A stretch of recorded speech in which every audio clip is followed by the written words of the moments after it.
Hey folks, and welcome back. I'm Daniel, and this is Hydra Hobbies. Now, if you've been watching my channel lately, you probably know that I've been working a lot on my new campaign, which has roots in Norse mythology. Now, if you're a DM, you probably also know that the more elaborate your ideas are, the harder they are to actually bring to the tabletop. So this is where I let you know that in addition to those Norse mythology roots, this campaign also involves elements of eldritch horror and long-forgotten progenitor races with amazing machine-like technology. So for a series of battles, really an epic story thread that's going to run through the entirety of the campaign and have an enemy that harries the characters when they are at their worst and their lowest emotionally over and over throughout the length of the campaign, I needed a miniature that is part Jormungandr, part Cthulhu, and part ancient machine god. It hasn't been easy to source. That's when Chimova reached out to me and sent this. Chimova works with independent artists and board game creators to turn original miniature designs into physical models, which is one of the reasons I was excited to work with them. I mean, you guys know me, I love small creators. Any company that is working to bring new, fresh ideas into what is already a really difficult to get into marketplace, that's something pretty exciting and pretty awesome. And I mean, just look at this. This is actually like gorgeous packaging. I've said before, when you're buying this kind of product, you want to feel like what you're buying is really a premium experience, that everything has had care and thought and love put into it, and that's part of the joy of buying from this kind of company and from smaller creators. And this absolutely delivers on that feeling. Let's have a look at the actual mini. I haven't actually checked it out yet. This will be my first time looking at it as well.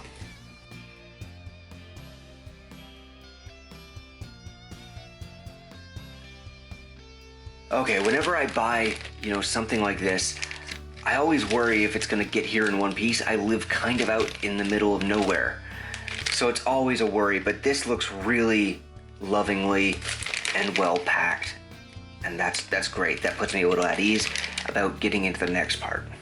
So here are all the pieces out of the box. I'm just gonna open them up and have a look. This is 3D printed, but the quality on these looks absolutely amazing. I'm really interested to see if it holds up under a close inspection. So I've actually switched out my lens here. I'm hoping to capture for you guys at least some of the detail that I can see in person. This is absolutely incredible. The quality of the print is amazing. Like, all those tiny details and surface textures and everything have been perfectly captured. Absolutely incredible. So far beyond what you could get with a home 3D printer. Amazing. Yeah, so obviously this is going to be the head of the Cthulhu techno-Viking Jormungandr, so to speak. But I'm not seeing any layer lines at all, or any sort of pitting from supports, any of the stuff that you would expect with a 3D print. Normally, these kinds of rounded surfaces like this is where you would see layer lines the most. And I'm not seeing anything at all. Incredible. All right, let's get this put together and have a look at the whole thing. While I wait for the glue to dry on that big fella, I wanted to show off these guys. They come in the same set. It's supposed to be almost like a diorama with these armed rats taking on a giant serpent monster. That's not what I'm going to use it for, but they are giving me an idea for a quest.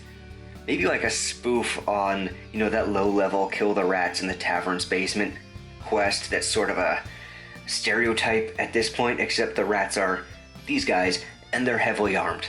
I don't know if that's where they're going to show up, but it might be. It's certainly the energy they're giving me, but I did want to show off, look how flexible that resin is without breaking or having any problems at all. That's really, really cool. I wanted to show that off because it is a huge problem that some 3D prints can have, and it just doesn't exist here with these ones. And here he is. Absolutely incredible sculpt. I've done no cleaning on this miniature. This is just how it came right out of the package. I didn't have to take off any supports. I didn't have to deal with any pockmarks from where the supports were. It's in perfect shape right out of the box. There is one gap here at the base, which for me, that's not really an issue. You could certainly fill that easily enough with like green stuff. But on the actual monster, there are no notable gaps at all that I see. Yeah, no joints to fill, nothing like that. It is ready to be assembled, primed, and painted right out of the box. Speaking of priming and painting, I've got some big plans for this guy, and I want to go ahead and get started. So I'm going to lay down a primer in black, because I'm going to be using a lot of metallic colors on this, and those just tend to go on better over black. So I'm going to start off from there. So here it is, all in black, and I'm going to get started base coating with the darkest silver that I own. And this is going to go on almost all of these metal panels as the start of building up to a really rich, nuanced silver in the end. But for now, it's just a lot of brushwork going over almost all of the metal panels.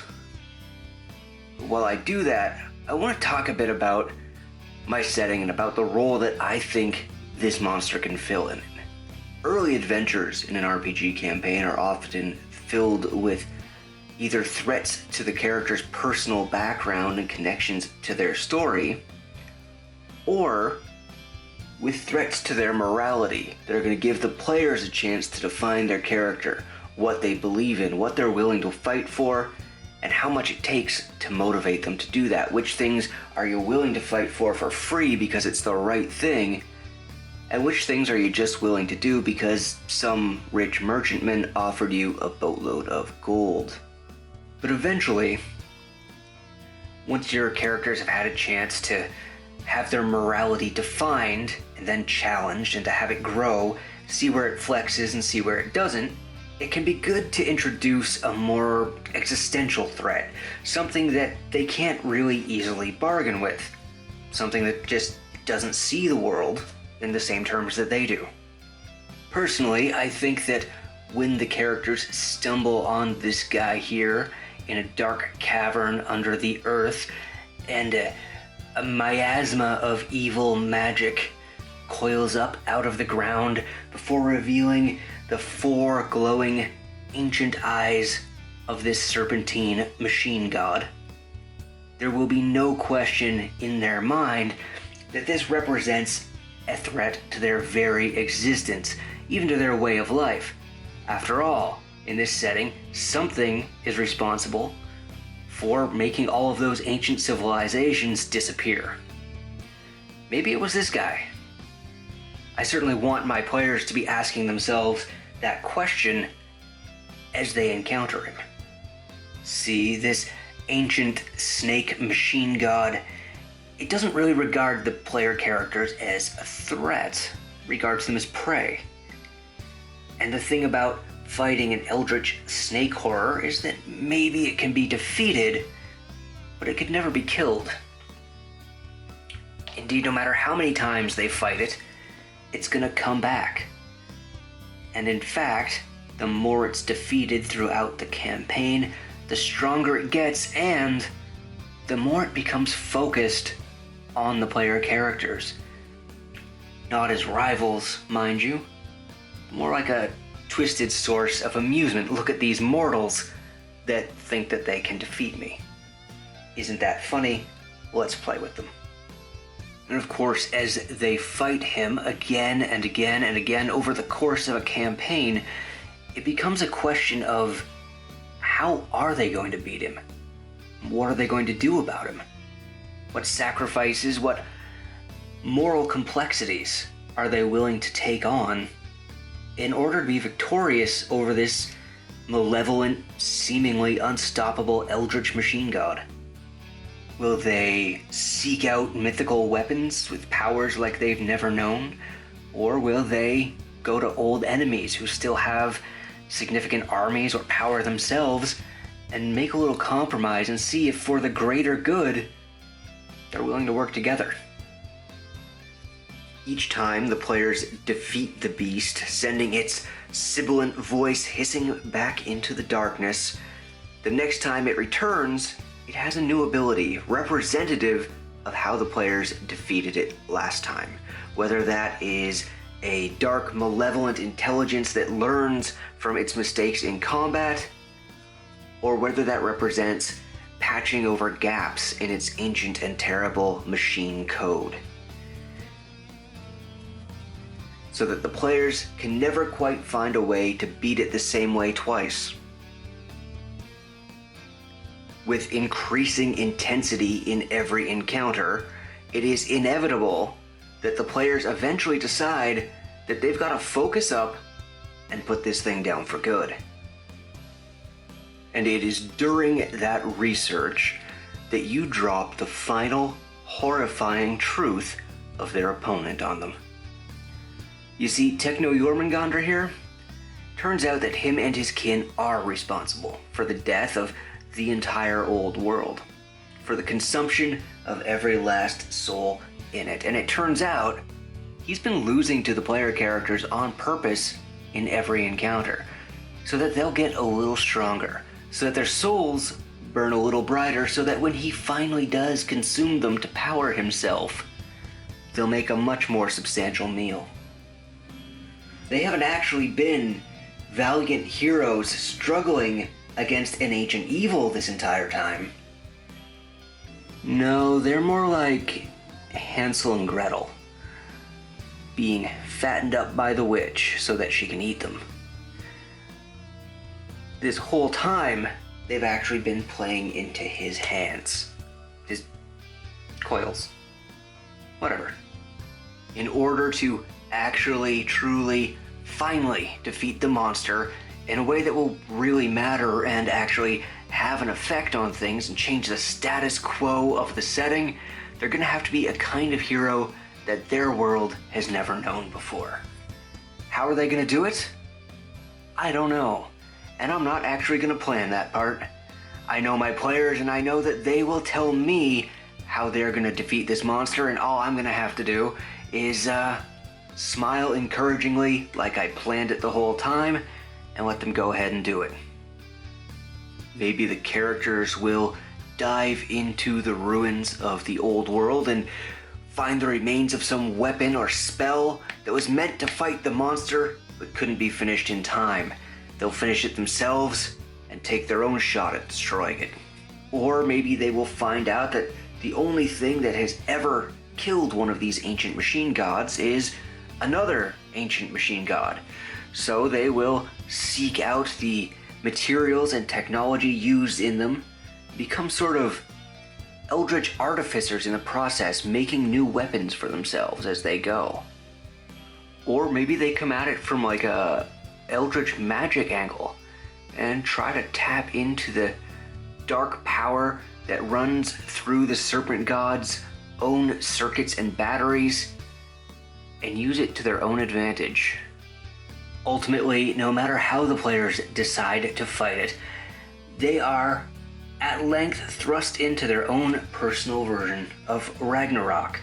A serpent god has ascended from below, intent on devouring the world, and the players are cast in the role of Thor, destined to stop it, even if it costs them everything. Alright, this guy is almost done, so I just want to thank you all for watching. Consider hitting like and subscribe if you've enjoyed the video. Do all that stuff that helps out YouTube channels, especially small ones like mine. And if you want to help more, you can head over to the Patreon and pledge a couple dollars there, which really, really helps out the channel, and I appreciate it so much to those of you who are already doing that. Thank you so much. It makes a huge difference. And while you're at it, why not head over to the Chimova website or their Discord and check out what's going on there. They have a huge array of really cool miniatures, and they do giveaways on the Discord as well if you're into that. So go ahead and check those out. Thank you, Chimova, for sponsoring the video. Alright, let's hop over and have a look at the finished model. So, what are my final thoughts on this one? There are a lot of ways to judge a miniature, and this one hits on almost all of them. The sculpt is detailed, the pose is dynamic, the model was easy to assemble, ready to paint right out of the box despite being a 3D print, and the fidelity and crispness of the detail is some of the best I've ever seen. What really strikes me at the end of the day, though, is just how good the experience was. The packaging was gorgeous, and the model itself was a joy to paint. And it worked really well with the beginner-friendly techniques that you all know are some of my favorites. Plus, I feel like when I put this down on the table, it's going to completely embody the concept I had in mind. If this doesn't scream techno-eldritch snake god, I don't think anything will. And it was originally designed by an independent artist, which is a great bit of sauce on top.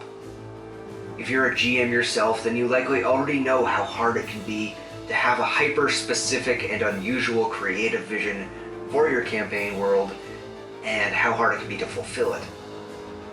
This mini was not only done that for me, it's actually provided more inspiration and ideas while I was painting it. For me, that makes it a 10 out of 10. If you like this mini, and you want to check out some other really incredible designs, you should definitely check out chimova.com. It is linked below if you're curious. There's a discount code as well. They sell ready-to-paint and pre-painted minis with both sci-fi and fantasy designs, all of which look pretty incredible. They also update with new miniatures and busts pretty frequently, so they're worth checking back in on.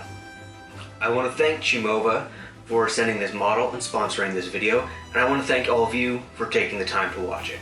If you've gotten this far, I really appreciate it. Take care of yourselves, and I'll see you on the next one.